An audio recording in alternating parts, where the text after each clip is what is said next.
Hey, welcome back! No long intro today, the stories speak for themselves. These ones stuck with me for days, and I think they'll stick with you too. Subscribe if you want more, and let's get started. I, 26-year-old female, booked an Airbnb in rural Vermont, and the host let himself into my room at 3 a.m. to welcome me properly. This one comes from r/Let's Not Meet, posted 6 days ago by Sleepless in Stowe. And I need you to understand, this story starts out so normal, it almost reads like a travel blog. That's what makes the turn hit so hard. She opens the post pretty casually. Solo traveler, quiet weekend planned, nothing about this was supposed to be a story worth telling.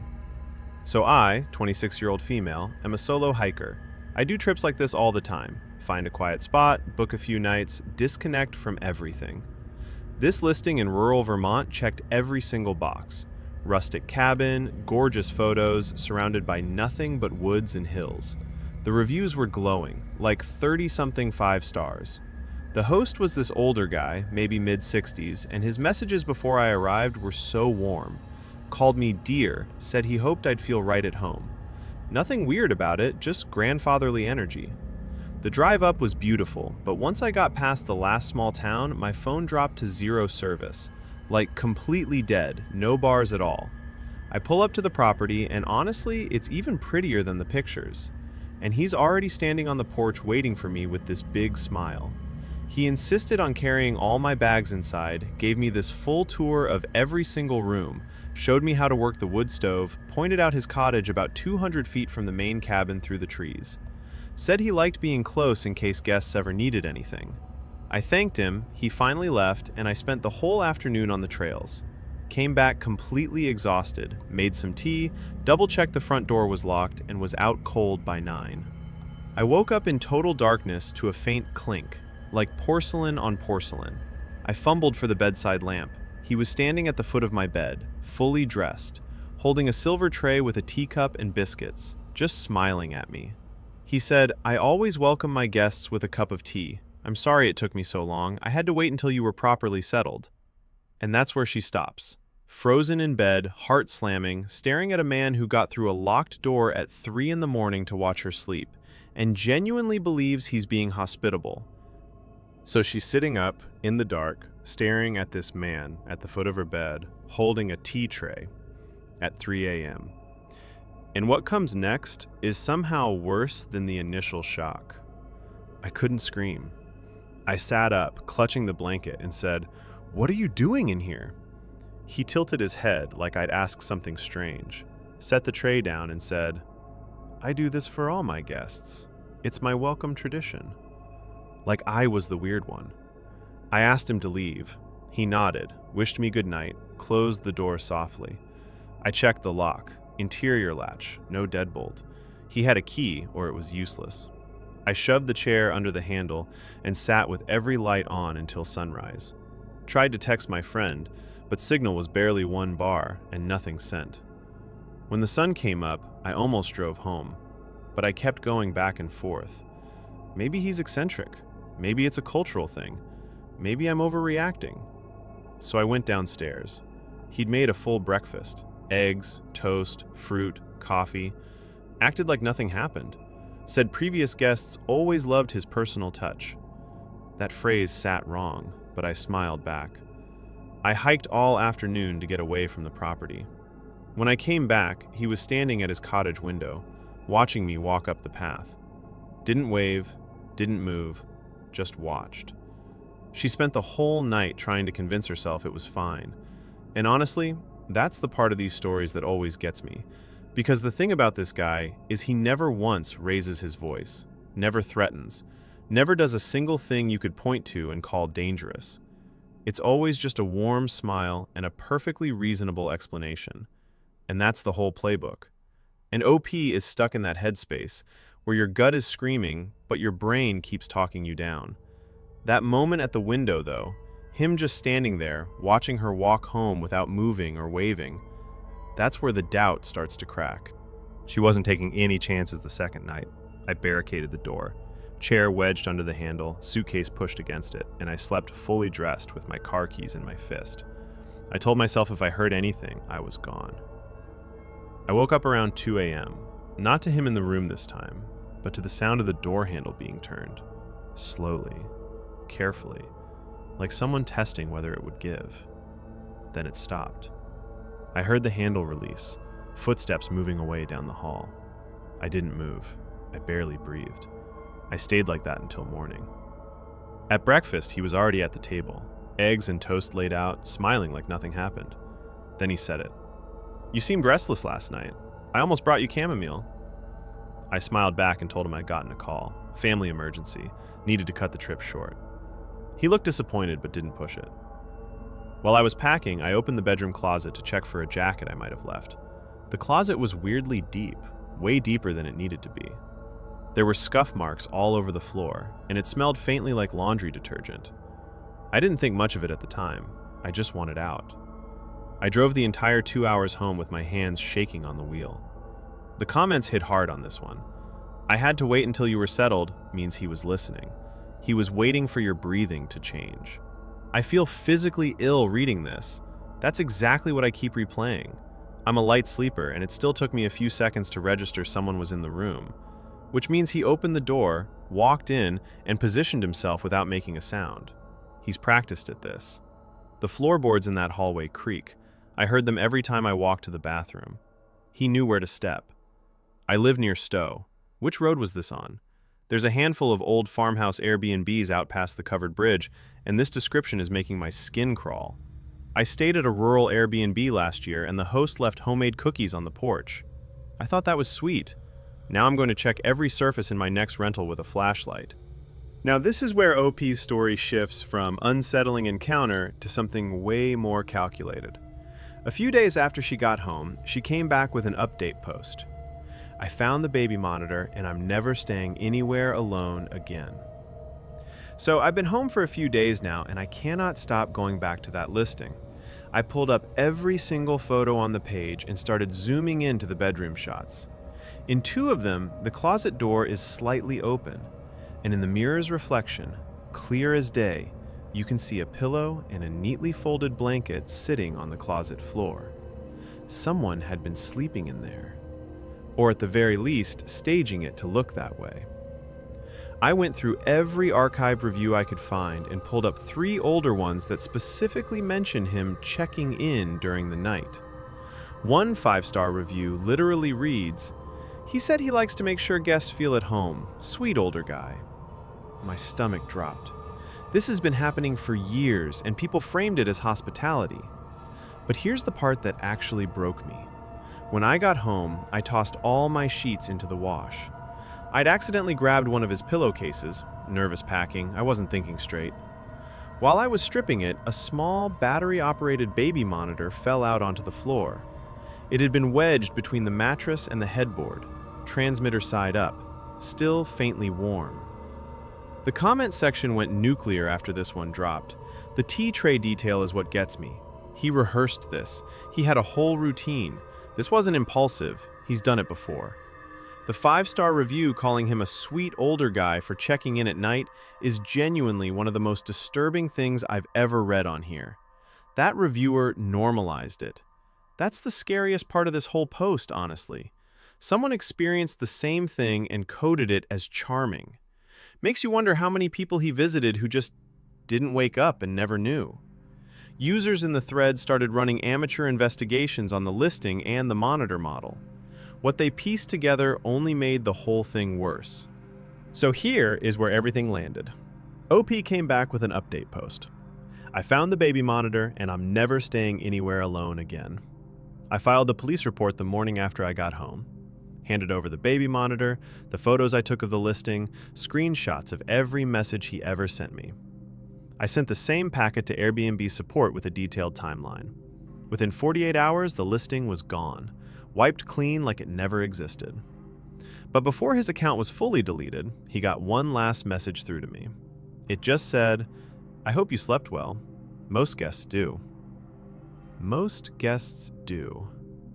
That line has lived in my head ever since. Because most implies not all. And if some didn't sleep well, he knew exactly which ones, and he knew why." I never heard back from the police after their initial visit to the property. No charges, no updates, Nothing. I don't know how many people stayed in that room before me. I don't know what else he did with that monitor running. I deleted the app. I haven't booked a solo stay anywhere since. What makes this story crawl under your skin is not the jump scare of a man standing at the foot of her bed. It is the system underneath. Every single thing he did could be explained away on its own. Tea for a guest, checking on someone who seemed restless, a monitor near a bed, each piece harmless in isolation. Together, they form something deliberate, built quietly over years, dressed up as old-fashioned hospitality. He violated the one state where a person is completely defenseless, and he made it look like kindness. The reaction to this one cut deep. Please tell me you photographed the baby monitor before you left. That's the kind of evidence that makes or breaks a case like this. The scariest part is the 5-star reviews. He found people who normalized it for him. But that is not the only time someone's hospitality turned out to be something else entirely. My boyfriend, 28-year-old male, ignored my safe word and then said something I can't get out of my head, 24-year-old female. Posted 3 days ago on r/offmychest by sleeplesselm_. In this one, I need you to sit with it for a second before we get into it.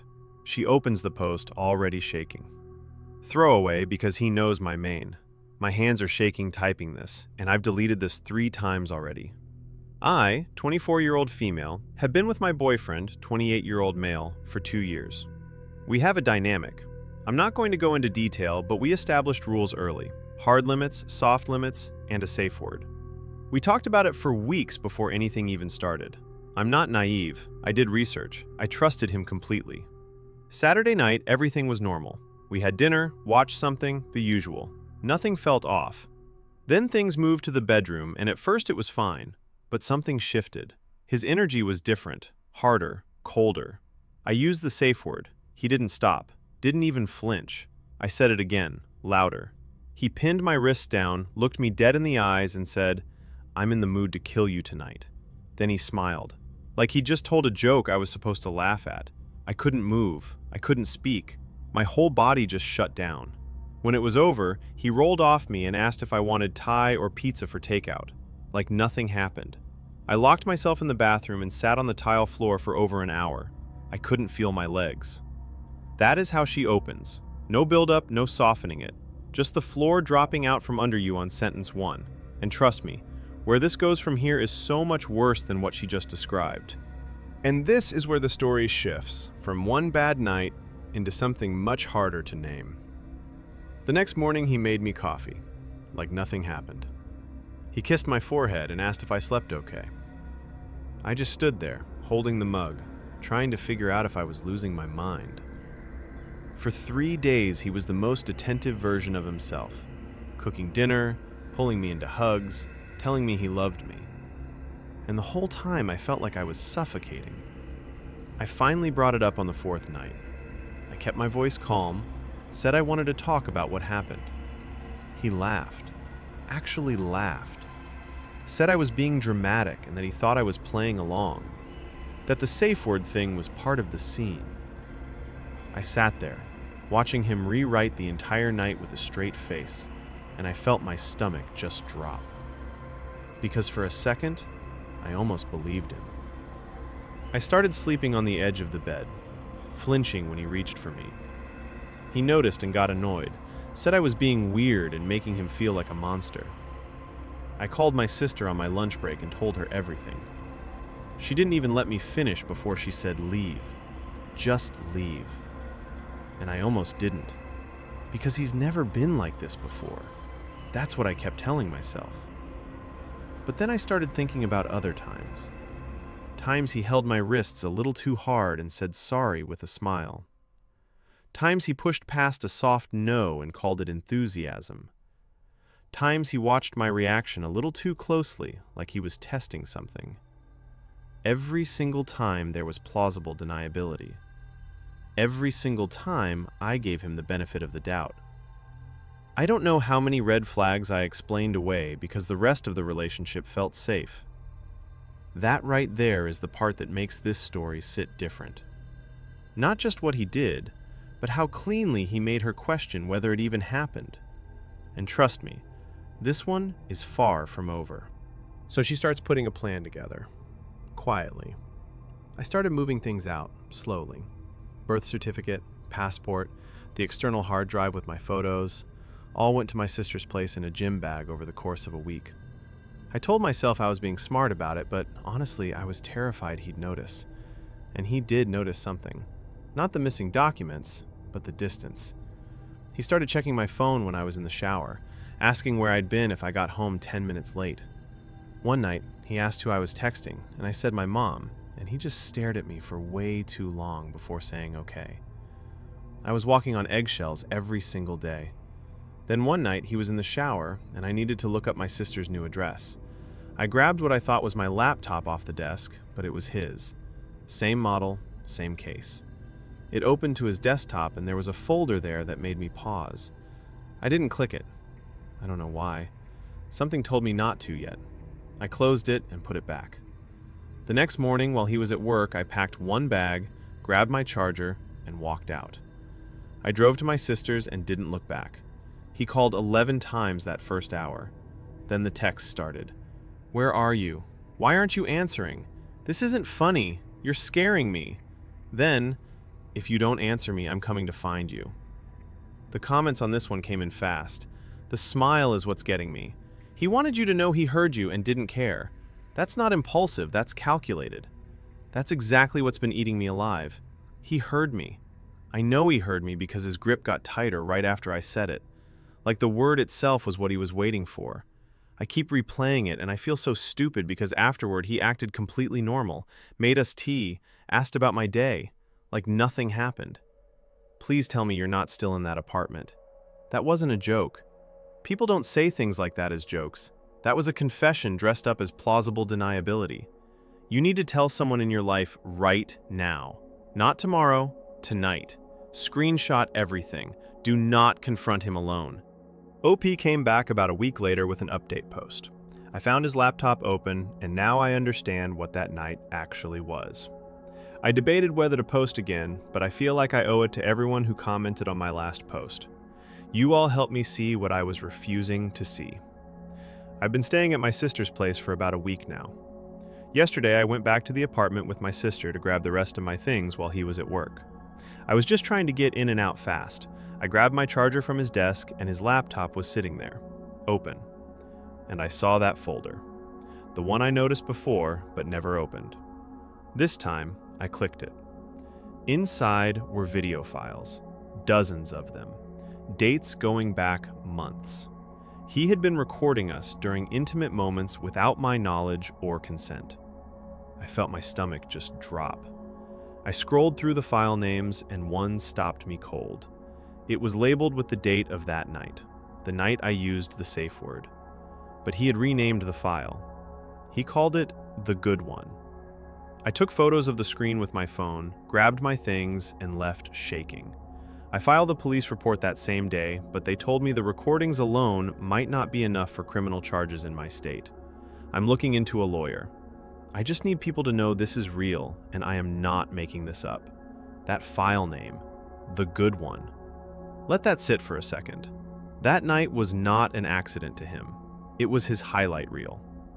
Comments came in fast on this one. The safe word exists specifically so that the moment it's spoken, everything stops. He didn't forget, he chose. That's the part that matters. I work in DV advocacy. What you're describing is a lethality indicator. I'm not being dramatic. The verbalization of wanting to kill a partner during a moment of control is textbook escalation. Please reach out to a hotline. Seconding this hard.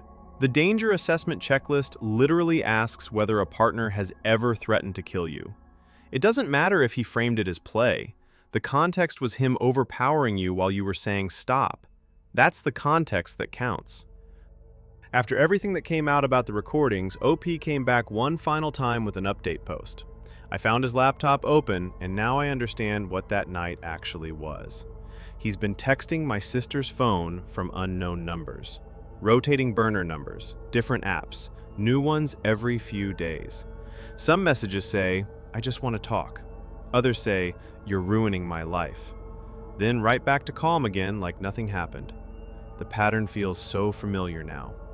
I'm working with a lawyer on a restraining order. The police report from the recordings is part of the file, but I was told it's going to be a long process. I don't know how far this goes, but I'm not stopping. To every single person who left a comment or sent me a message, you helped me see what I couldn't see when I was still inside it. I was so close to convincing myself it was just a misunderstanding. You didn't let me do that. I'm done posting about this for my own safety. I need to go dark on this account. If you're reading this and something feels wrong with someone you love, please trust that feeling. Don't make excuses for them the way I almost did. It wasn't a one-time thing for me, and it won't be for you either. Stay safe. Her account went dark after that. The thread kept going, but she was gone. I'm shaking reading this. I had an ex who did something similar. Tested my boundaries in small ways first, then one night just blew past all of them. Please get out before it escalates. This one stays with me. Not because of what he did in that moment, but because of everything he built around it first. The trust, the rules, the safe word.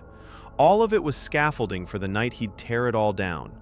Her vulnerability wasn't something he stumbled into, it was something he cultivated on purpose. The safe word wasn't broken by accident. Her panic was the point. That folder wasn't a mistake, it was a collection. And that is the last story for today. If any of this sat heavy with you, you are not the only one. Take care of yourselves.